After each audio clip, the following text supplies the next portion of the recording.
We're joined now by the Washington Post Associate Editor, Bob Woodward. Bob, thanks for coming in. Thank you. All right, I want to walk through, explain your side of the story. Jay Carney also tweeted, by the way, he said, Super Committee's mandate was not to replace sequester with spending cuts alone. To suggest otherwise is willfully wrong. So they're strongly disputing what you wrote the other day in the Washington Post. Yeah, but it turns out is other reporters know and officials involved in this and people in Congress that the White House was on the sidelines in the negotiations of the Super Committee itself. And they've mixed this up in some strange way, and I'm not sure why they're confused. No one was talking about a sequester replacement. As you know, the law specifically said the Super Committee will come up with tax cuts, in other words, additional revenue and spending cuts to get about $1.2 trillion in deficit reduction. If they fail, and all of the leaders in Congress expected them to succeed, if they fail, then the sequester of simply spending cuts would go into effect. But this deal that Biden and McConnell made was very important to President Obama in 2011 because he was afraid he was going to be handed a two-step debt ceiling increase, not just one.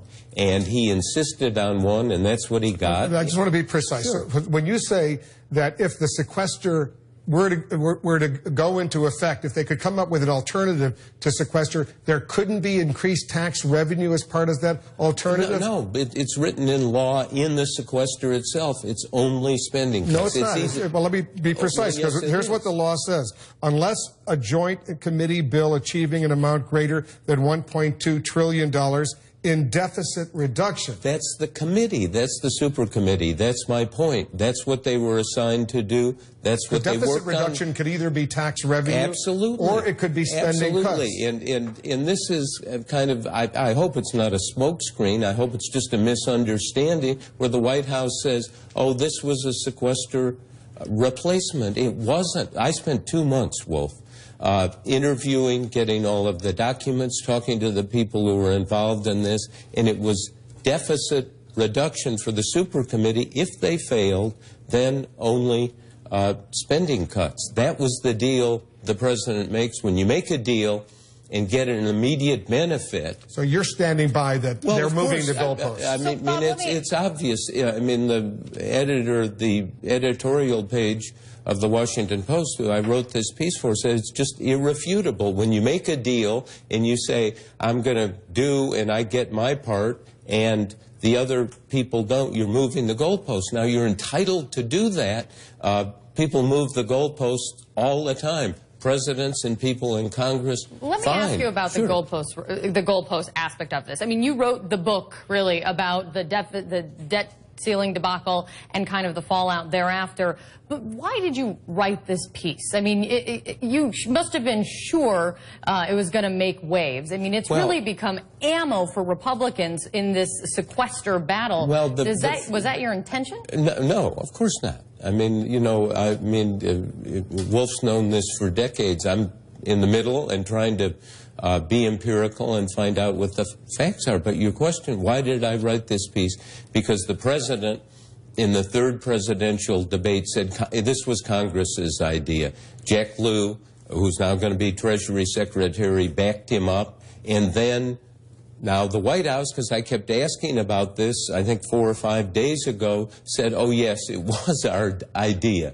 They came up with it. Now, it is playing a dangerous game to set up a system like a sequester where it's automatic. This is what we're debating and seeing right now. It came from the White House. It was an act. There was a President Graham Rudman in the 80s, as you and I remember. What do you make of the White House's response to your article? Well, I think they're confused. I think they've got this idea. I mean, they put out these long talking points and said, see, even Woodward's book reports that Speaker Boehner said, let's get $600 billion over 10 years in revenue in the Super Committee. That's exactly right. That's not the sequester. And they've said they have, as you know, I said, get somebody from the White House here and we'll debate. We invited the White House to send someone here to debate this issue with you, and they declined. Why? Invitation. Why? Because it's irrefutable. That's exactly what happened. I'm not saying this is a moving of the goalpost that was some criminal act or something like that. I'm just saying that's what happened. It's getting pretty nasty. Take us behind the scenes a little bit. The allegations being hurled against you right now. Well, I mean... You're used to this kind of stuff, but share with our viewers what's going on between you and the White House. Well, they're not happy at all, and some people kind of, you know, said, look, we don't see eye to eye on this. They never really said, though, afterwards they've said that this is factually wrong, and it was said to me in an email by a top... What was said? Yeah. It was said very clearly, you will regret doing this. Who sent that email to you? Well, I'm not going to say. I was mean, it it's a senior person at the White House? A very senior person, and just as a man, I mean, it makes me very uncomfortable to have the White House telling reporters, you're going to regret doing something that you believe in, and even though we don't look at it that way, you do look at it that way, and I think if Barack Obama knew that was part of the communications strategy, let's hope it's not a strategy, that it's a tactic that somebody's employed, say, look, we don't go around trying to say to reporters, if you, in an honest way, present something we don't like, that, you know, you're going to regret this. Just, Bob, it's Mickey Mouse.